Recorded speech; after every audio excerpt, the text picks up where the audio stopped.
growing up, I was constantly frustrated by communication breakdowns. It made me anxious and often depressed.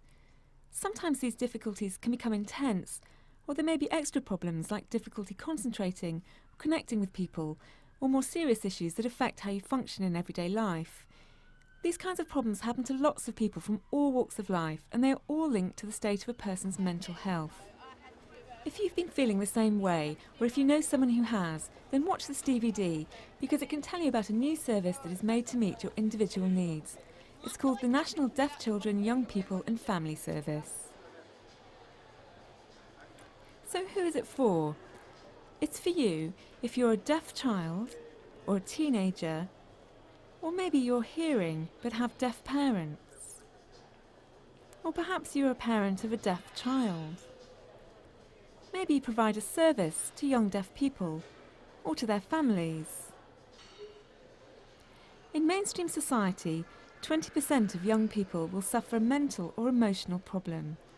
But in the deaf community, this figure rises to twice that. Young deaf people have often grown up feeling excluded from mainstream society.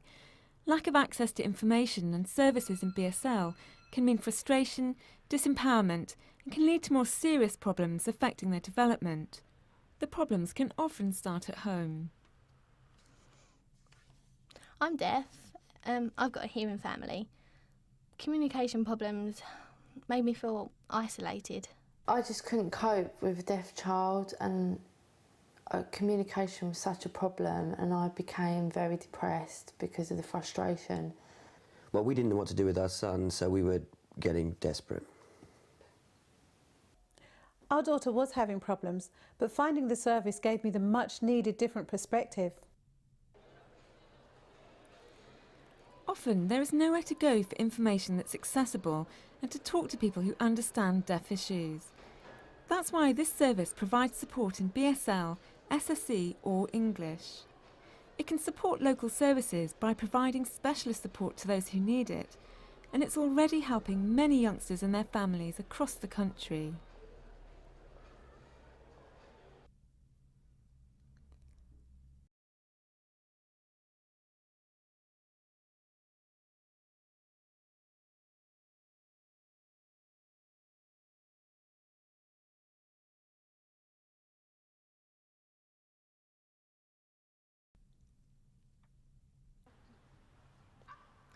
Being deaf in a hearing family can be difficult, and for one family, the frustration was becoming unbearable.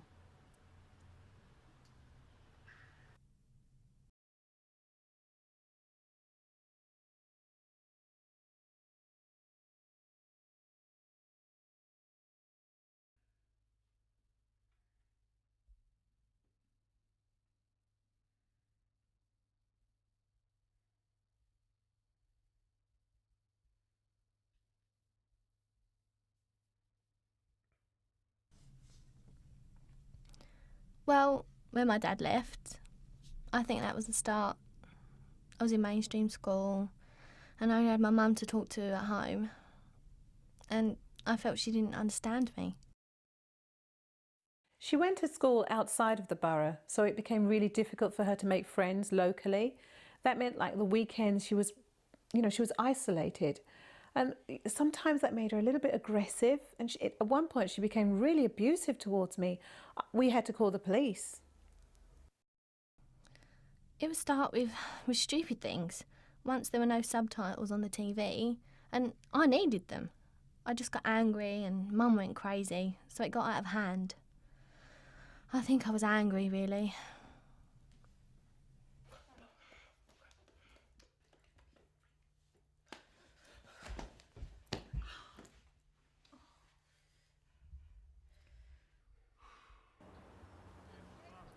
The family contacted the service, and they suggested a unique form of therapy that can really deliver results. It's called family therapy. In a nutshell, family therapy is where the family get together with a small group of professionals, and in an open, calm, reflective way, they explore what's going on in the family. And it's not intended to be judgmental, it's intended to be a way of exploring what's going on in the family. We went to the service and they recommended family therapy. It works like this. We go into a room we have a professional there and you know, our family, we all sit together.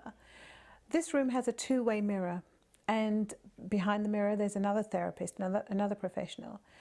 We just talk through our problems or you know, the situations that we're having, and then the two professionals will go away, they'll have a discussion about it, and then they will come back, and basically we have another meeting and talk us through what perhaps our next step, or will give us recommendations and things like that. And the job of those people who are watching or listening is to really put their minds to reflect on and think about what's going on and feed some of that back to the family just in an open, reflective kind of way. And that then helps the family really to further explore where they need to go next. I went with my mum to visit the service to learn how we can relate more. At first it was weird, but it was also a relief because Mum was made to listen to me. And slowly, she started to realise what was happening. Well, I realised that I was fueling the problem.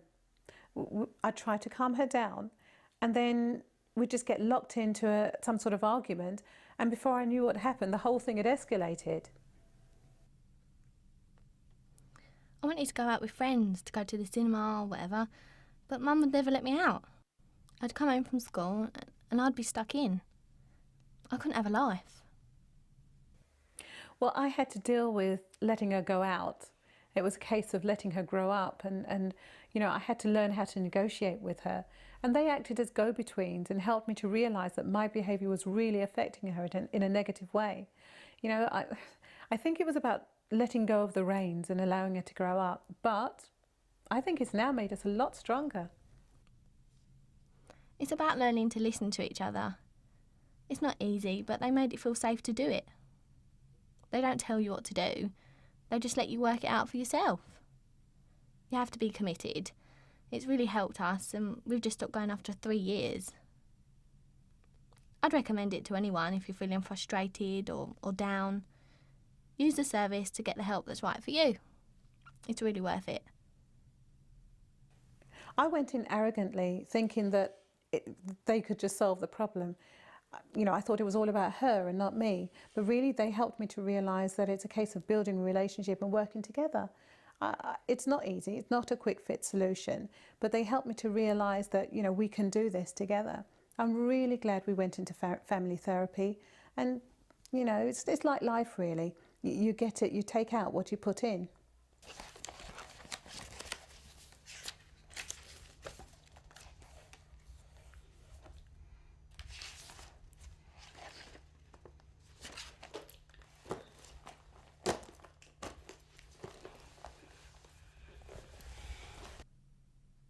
I still get angry, but I don't tend to fight with Mum like I did. It's a lot calmer. In the future, I'm hoping to go on to college and study design, and I feel that's like a lot more achievable for me now.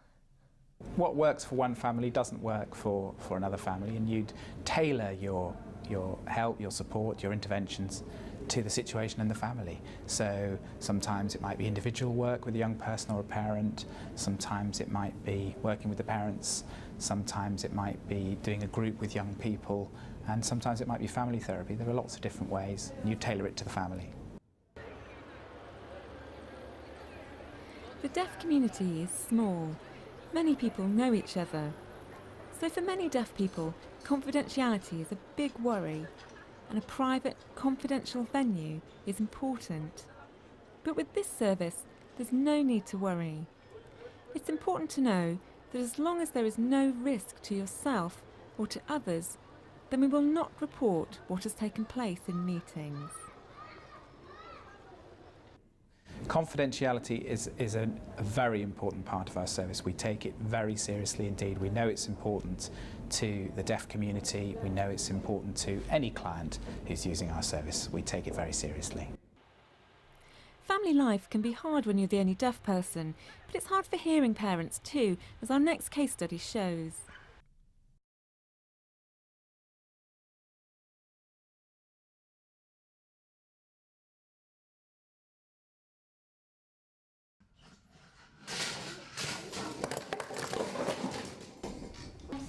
Stop that, please. down, please. Stop that, please. James is 4 and he was really hard work. He's got a lot of energy and it was taking me forever to get him asleep at night, and then he was waking up at the crack of dawn, and he was like a really fussy eater, and he was throwing really bad temper tantrums, and I was finding it difficult to control him. And sometimes he was really naughty. Oh, that's naughty. Come on. Eat your sandwich first, then your apple. Look, sandwich, yeah. Sandwich. I couldn't take him to the supermarket. He was just so badly behaved.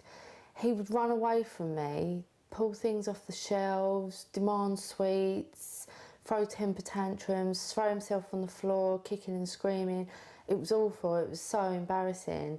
And then I noticed that when he was playing, he didn't seem to play right. He just kind of lined things up and had some kind of order to everything. And then I thought, well, maybe it could be autism, because I've got a friend whose son has autism.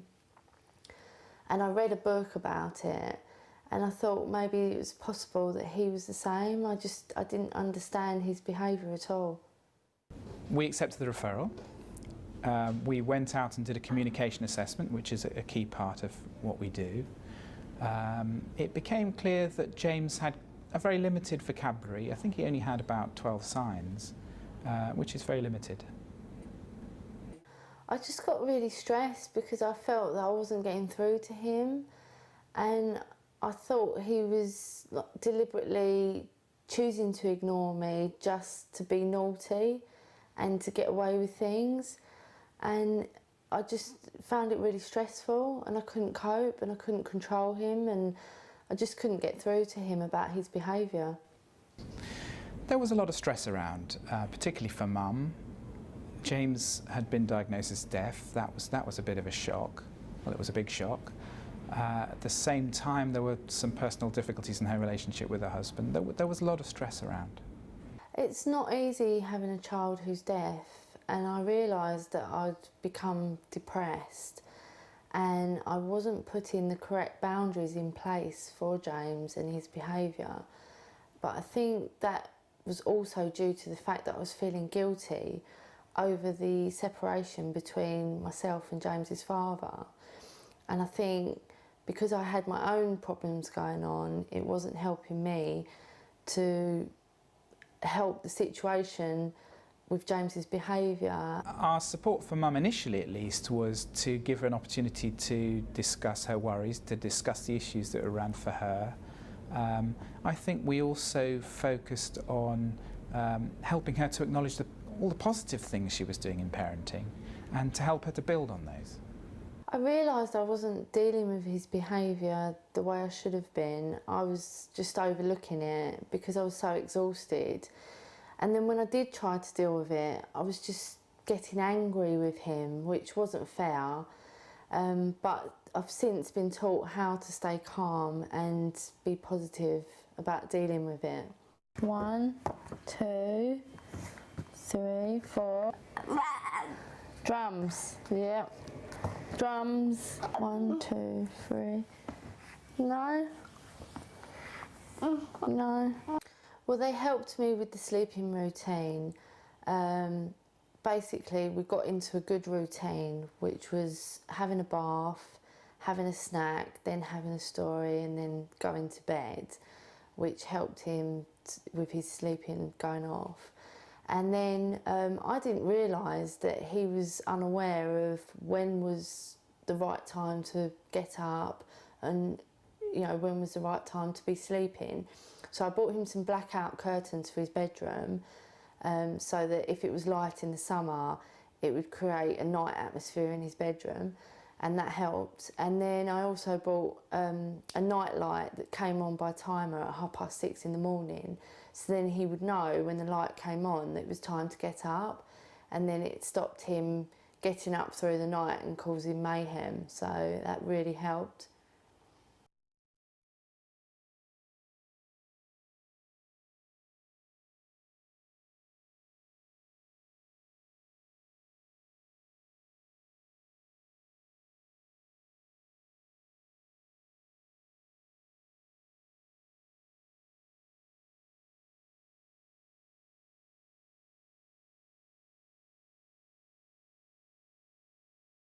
we created a star chart to encourage James to wear his hearing aids more, which, you know, did encourage him. And then once he started wearing his hearing aids more regularly, it meant that he could talk more and we could communicate better. Plus we were signing together more, so it just improved communication between us immensely. Well, now it's different because we're playing together more and we're communicating better and we're having more quality time together and we're enjoying each other's company more, and it's helped to improve our bond. I'm not shouting at him anymore and getting frustrated. He's not getting frustrated. He's got more confidence now. He can take charge a bit more, and it's just helped our bond together so much, and it's really improved things.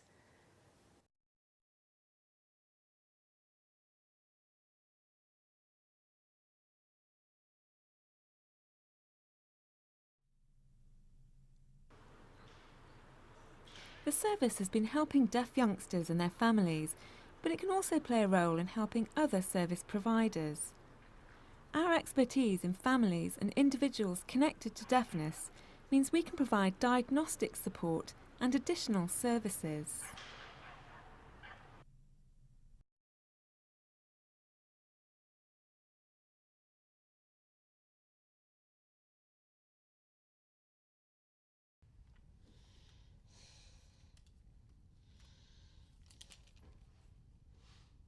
Adam was born deaf. It was a bit of a shock, but we just got on with it.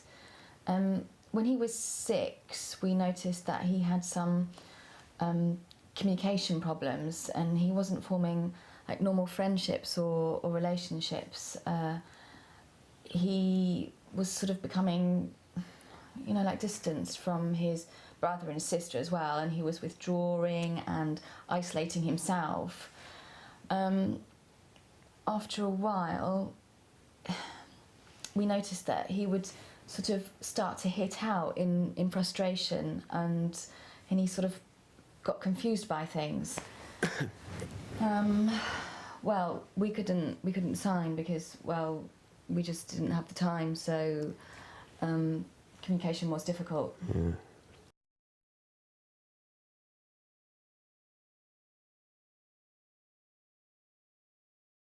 Well, it's fair to say we're getting desperate, really, well, because we didn't have any idea what to do. And we took him to the doctor, but again, he would just go into himself, he'd withdraw into himself, and he ended up standing in the corner with his back to us, just rocking and muttering.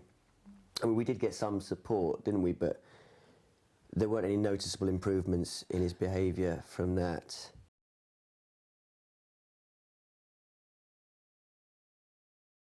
He got accidentally pushed over at school, and he just started lashing out, he started kicking out, and he ended up hurting the other 2 kids.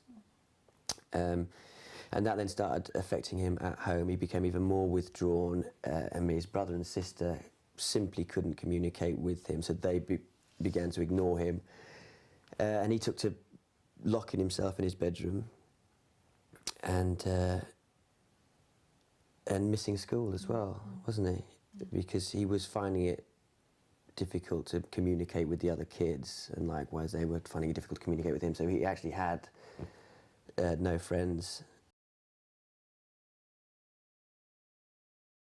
He had an assessment in sign language to assess his emotional understanding, and through the process he was diagnosed with autism. But it wasn't long before, you know, the support that they put in place from the diagnosis wasn't really giving us the results we wanted. So we just, you know, had to think again. The issue really for us was that the diagnosis of autism and the notion of language delay within the diagnosis of autism often means that people treat the child in a very different way. So they have much lower expectations of what's possible.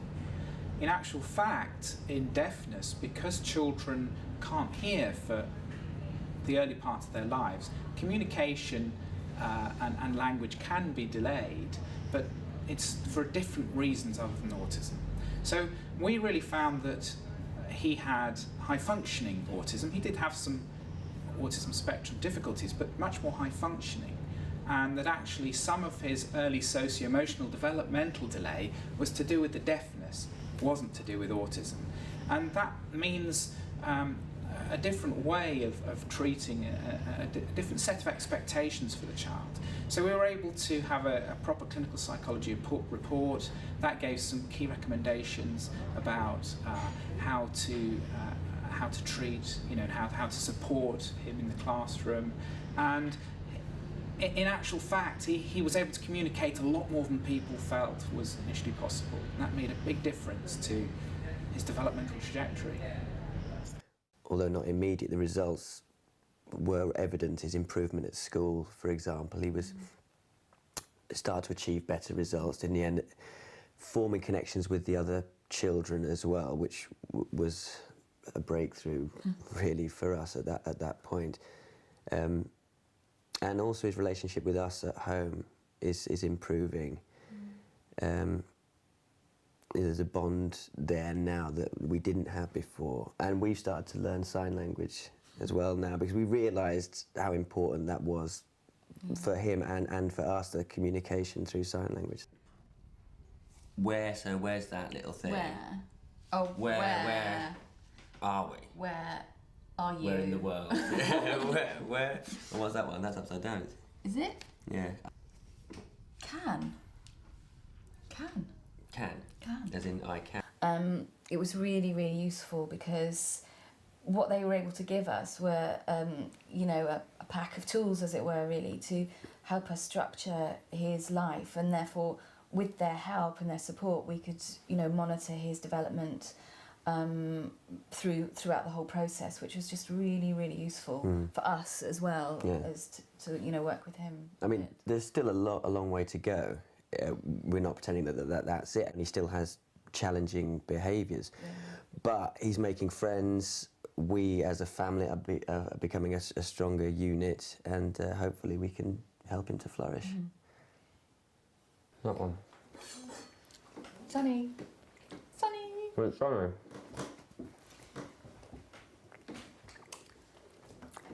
Hot.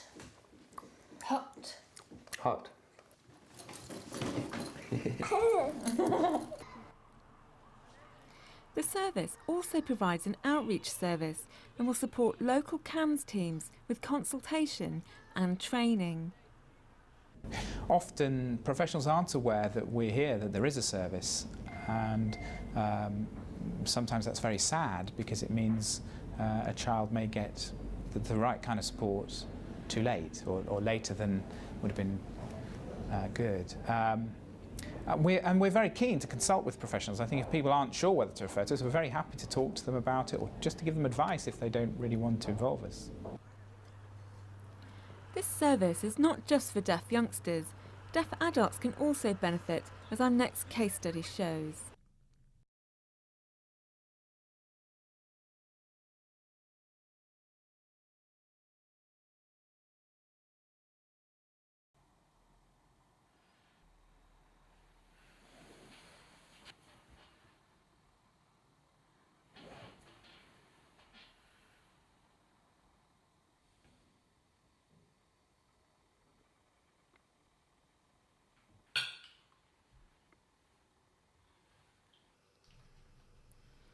Lucy is our only child. She's hearing, and we communicate with her in BSL. I was always feeling anxious, and I felt there was something wrong with her. When she had worries, she didn't talk about it, and that's affected me, because I worry too much. The service told us that we are overprotective, and that doesn't really help her. We worked with Lucy and her family for over a year. It became very clear that she has high levels of anxiety, because she can get very anxious. So a lot of our work was focused around helping the family manage her anxiety, and also helping her with things like relaxation techniques to manage her own anxiety. They taught us how to keep diaries and keep everything organised. We learnt how to deal with any worries as and when they happen. We've learnt how to praise her now. We try not to worry too much if Lucy is not doing well, as it will make her habits and tics and worries worse if we fuss over her.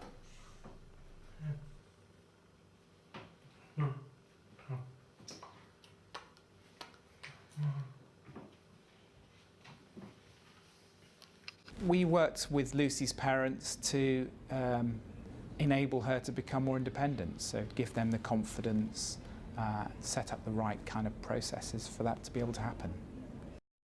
There's these badges that you get at the brownies, and I've got 3 of them here. And I've got a hostess badge, animals badge, and I've got a speaker badge. And it goes.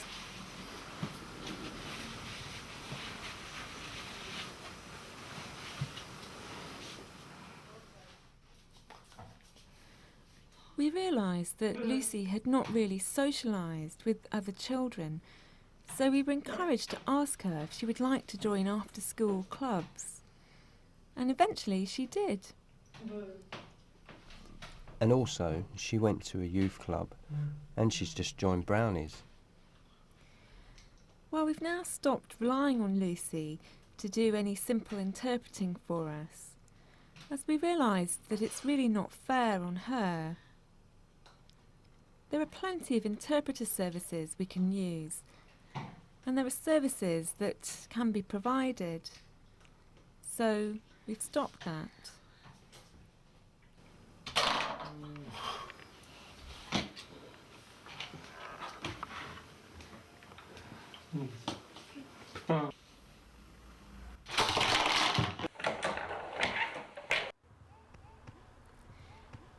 To access the service nearest to you, click on the DVD menu to find the addresses.